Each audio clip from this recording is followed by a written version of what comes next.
Assalamualaikum warahmatullahi wabarakatuh.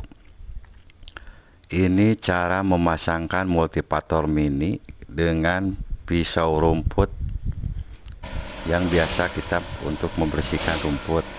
Sekarang kita coba.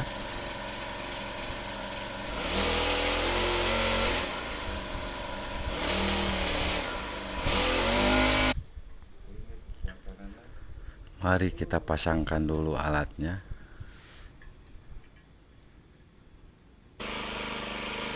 Kita coba ya. Ini mantap. Jangan lupa like dan komen. Assalamualaikum warahmatullahi wabarakatuh.